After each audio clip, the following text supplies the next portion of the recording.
Compiler design में 80% students syntax analysis में stuck हो जाते हैं क्योंकि वो ग्रामर्स और पार्स ट्रीज के फंडामेंटल्स को सही से नहीं समझते। मगर फिकर नॉट, अगले 10 मिनट में मैं आपको वो तरीका बताऊंगी जिससे आप ये कॉन्सेप्ट्स कभी नहीं भूलेंगे। थाउजेंड्स ऑफ स्टूडेंट्स ने मेरे इस मेथड से अपनी कंपाइलर कंस्ट्रक्शन में ए ग्रेड्स हासिल की हैं। आज हम कवर करेंगे ग्रामर्स की डेफिनेशंस, डेरिवेशंस, उनकी टाइप्स और पार्स ट्रीज को कैसे बनाते हैं। रेडी? अच्छा, तो सबसे पहले ये ग्रामर क्या होती है? सिंपल अल्फाज में ये एक फॉर्मल सिस्टम है जो किसी भी प्रोग्रामिंग लैंग्वेज की सिंटैक्स को डिफाइन करता है। मतलब ये बताता है कि आप किस तरह मुख्तलिफ टोकन्स को मिलाकर एक सही प्रोग्राम बना सकते हैं। एक बहुत सिंपल एनालॉजी दूं? सोचिए, ये एक रेसिपी बुक है। जैसे रेसिपी बुक आपको बताती है कि इंग्रेडिएंट्स को कैसे मिक्स करना है ताकि एक अच्छी डिश बने, बिल्कुल उसी तरह ग्रामर हमें बताती है कि कोड के हिस्सों को कैसे अरेंज करना है ताकि एक वैलिड प्रोग्राम बने। समझ आ गया? आप देखते हैं कि एक कॉन्टेक्स्ट फ्री ग्रामर के क्या कंपोनेंट्स होते हैं। हर सीएफजी 4 चीजों से बनती है: वी, टी, पी, एस। सबसे पहले हैं नॉन टर्मिनल्स वी। ये वो वेरिएबल्स हैं जो आगे चलकर दूसरे वेरिएबल्स या टर्मिनल्स से रिप्लेस हो सकते हैं। हम इन्हें कैपिटल लेटर से शो करते हैं, जैसे ई, टी, एफ। फिर आते हैं टर्मिनल्स टी। ये वो बेसिक सिंबल्स हैं जिन्हें हम फर्दर रिप्लेस नहीं कर सकते। मतलब आपकी एक्चुअल कोड के टोकन्स, जैसे प्लस, माइनस, आईडी या ब्रैकेट्स। तीसरे हैं प्रोडक्शन रूल्स पी। ये रूल्स बताते हैं कि एक नॉन टर्मिनल को आप किस तरह एक्सपैंड कर सकते हैं, जैसे E goes to E plus T. और आखिर में स्टार्ट सिंबल एस। ये वो खास नॉन टर्मिनल है जो पूरे प्रोग्राम या एक्सप्रेशन को रिप्रेजेंट करता है। क्लियर है? Next up, derivations. डेरिवेशन क्या है? ये बेसिकली प्रोडक्शन रूल्स को स्टेप बाय स्टेप अप्लाई करने का प्रोसेस है, जिससे हम स्टार्ट सिंबल से शुरू करके एक वैलिड स्ट्रिंग ऑफ टर्मिनल्स बना लेते हैं। ये हमें दिखाता है कि कैसे एक प्रोग्राम की वैलिड सेंटेंस बनती है। हर स्टेप में हम एक नॉन टर्मिनल को उसकी करस्पॉन्डिंग प्रोडक्शन रूल के राइट हैंड साइड से रिप्लेस करते हैं। बहुत सिंपल है। डेरिवेशंस की 2 मेन टाइप्स होती हैं, लेफ्ट मोस्ट डेरिवेशन और राइट मोस्ट डेरिवेशन।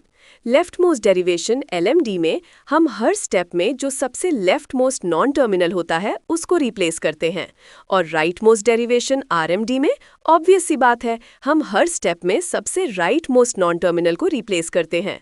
दोनों से फाइनल स्ट्रिंग तो सेम ही बनती है, लेकिन उनका पाथ अलग होता है। कंपाइलर में पार्सिंग स्ट्रैटेजी समझने के लिए ये बहुत इंपॉर्टेंट कॉन्सेप्ट है। याद रहे, लेफ्ट मोस्ट और राइट मोस्ट। अब आते हैं पार्स ट्रीज पे, जो डेरिवेशंस को विजुअलाइज करने का एक बहुत ही ज़बरदस्त तरीका है। एक पार्स ट्री बेसिकली एक डेरिवेशन की ग्राफिकल रिप्रेजेंटेशन होती है जो स्ट्रिंग की हायरार्किकल स्ट्रक्चर को शो करती है। इस ट्री का रूट हमेशा ग्रामर का स्टार्ट सिंबल होता है। जो इंटरनल नोड्स हैं वो नॉन टर्मिनल्स को रिप्रेजेंट करते हैं और लीफ नोड्स टर्मिनल्स को रिप्रेजेंट करते हैं, या फिर एप्सिलॉन को अगर एम्प्टी प्रोडक्शन हो तो। जब आप पार्स ट्री की लीव्स को लेफ्ट टू राइट रीड करते हैं तो आपको वही स्ट्रिंग मिलती है जो डिराइव की गई थी। कितना नीट तरीका है ना स्ट्रक्चर को समझने का। चलिए अब एक वर्कड एग्जाम्पल देखते हैं। हमारे पास ये ग्रामर है: E, E plus T, T, T में T F F F E I D. हम इस ग्रामर से id plus id id string को डिराइव करेंगे लेफ्ट मोस्ट डेरिवेशन यूज करते हुए। पहले हम ई से शुरू करते हैं, फिर ई ई प्लस टी रूल लगाते हैं। इसके बाद लेफ्ट मोस्ट ई को ई टी से रिप्लेस करते हैं, फिर लेफ्ट मोस्ट टी को टी एफ से और एफ को एफ आई डी से। अब हमारे पास आइड प्लस टी है।